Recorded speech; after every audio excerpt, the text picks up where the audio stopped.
오늘은 평속 40을 만들기 위한 두 번째 에피소드, 에어로한 자세와 시선 처리입니다. 궁금하시면 구독과 좋아요 부탁드리겠습니다.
대만 빨아. 자, 봐봐. 자, 완전 와봐.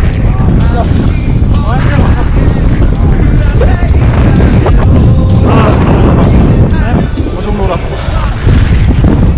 A few moments later. 뭐라고요? 브레이크 잡기가 쉽다가 브레이크 잡기가 싫어. 브레이크 잡을 일이 어디 있어요? 여기서 브레이크 잡을 일 있었어요? 아 그러게 말이야.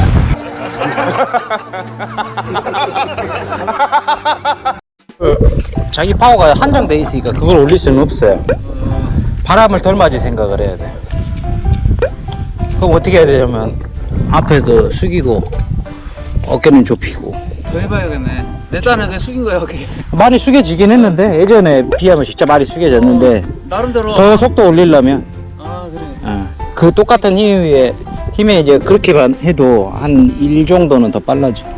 물론 받아놓으면 받은 속도를 유지를 하고 빠져야 돼. 거기서 그 속도를 유지 못하겠으면 빠져야 돼.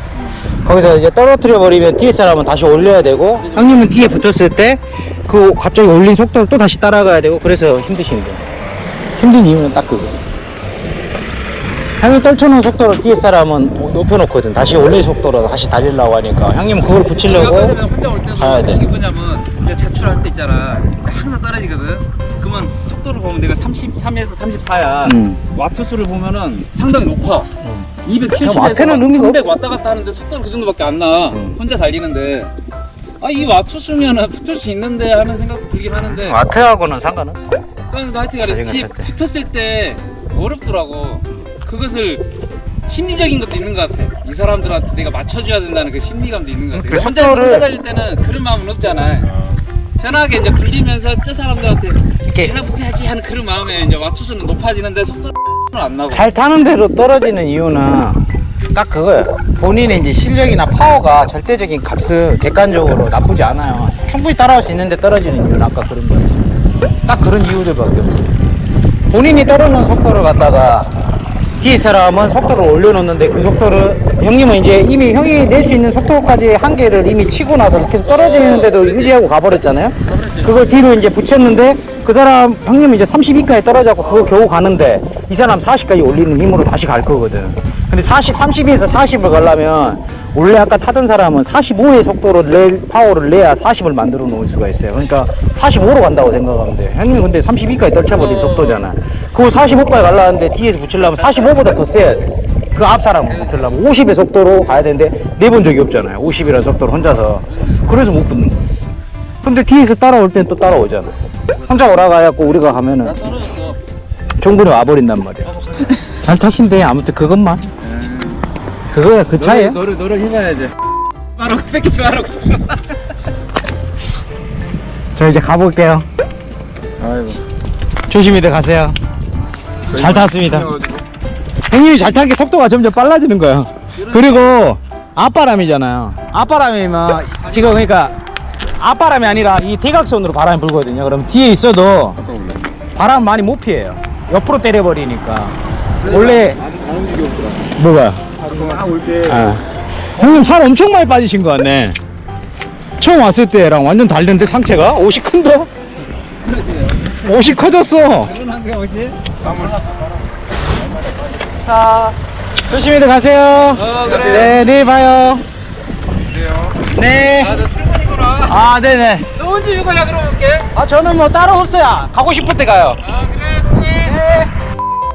오늘은 평속 40을 만들기 위한 두 번째 에피소드, 에어로한 자세와 시선 처리입니다. 궁금하시면 구독과 좋아요 부탁드리겠습니다. 속도감 있는 라이딩을 또 진행을 했고요. 그러다 보니까 영상은 생각보다는 많이 찍지를 못했죠. 그런데 뭐 즐겁게 봐주셨으면 좋겠고요. 오늘 영상에서 봤듯이 파워맨 형님이 오늘 컨디션이 상당히 좋은 것 같아요. 그동안 휴가 기간 동안 좀 쉬었던 그런 체력도 있고, 앞으로 또 태풍이 또 올 예정이라고 해서 직업 특성상 한 10일 정도 자전거를 탈 수 없다고 해서 오늘 진짜 모든 걸 불사르듯 열심히 끌더라고요. 그러면서 이제 몇 가지 이야기를 나눌 수 있는 게 있어서 말씀드리겠습니다. 그룹 라이딩을 할 때 좀 빠른 속도로 달리기 위해서 첫 번째 시간에는 잘 타시는 사람들과 또 타는 거를 많이 해야 좋다라고 말씀드렸죠.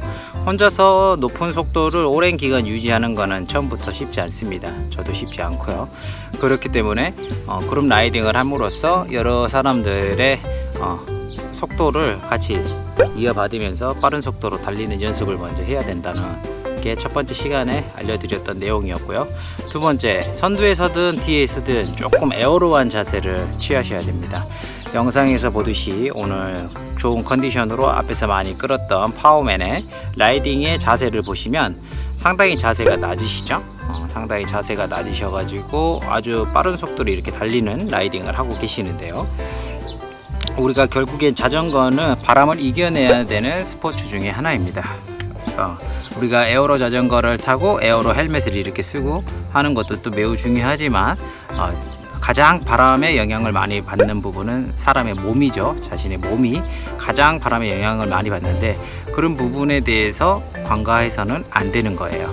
그래서 앞에서 달릴 때는 아까 파워맨의 영상에서 보듯이 자세가 상당히 낮아야 됩니다. 두 번째 있는 영원이 형님보다 첫 번째 있는 파워맨 선두에서의 자세가 훨씬 낮은 모습을 볼 수 있죠.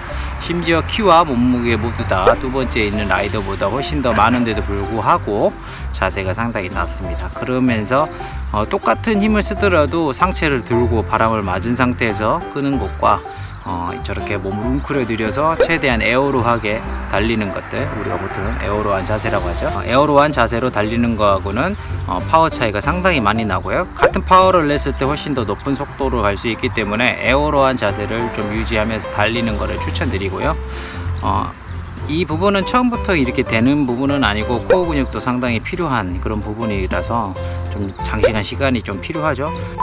선수들하고 아마추어하고 차이도 보시면 자세가 가장 큰 부분이라고 생각해요. 그만큼 코어 근육의 차이라고 볼 수 있겠고, 그게 실력의 차이겠지만 그런 부분들을 좀 생각해서 내가 잠깐 끄는 앞에 선두에서 잠깐 끄는 시간이 왔을 때에도 있을 때라도 조금 에어로한 자세를 취하면서 달릴 수 있도록 조금 연습을 하시는 게 상당히 도움이 되고요. 그래야 같은 파워로 어제와 다른 긴 시간을, 조금이라도 더 긴 시간을 끌 수 있는 그런 원동력이 되실 수 있을 겁니다. 그래서 라이딩을 하실 때 에어로한 자세를 연습하시고, 그래서 결론은 뭐냐, 선두에 섰을 때는 에어로한 자세, 공기의 저항을 최대한 적게 할 수 있는 라이딩 방법으로 공기의 저항을 덜 받아서 빠른 속도로 달리는 연습을 하라. 오늘도 즐겁게 봐주셨다면 구독과 좋아요 부탁드리겠습니다. 들어가세요.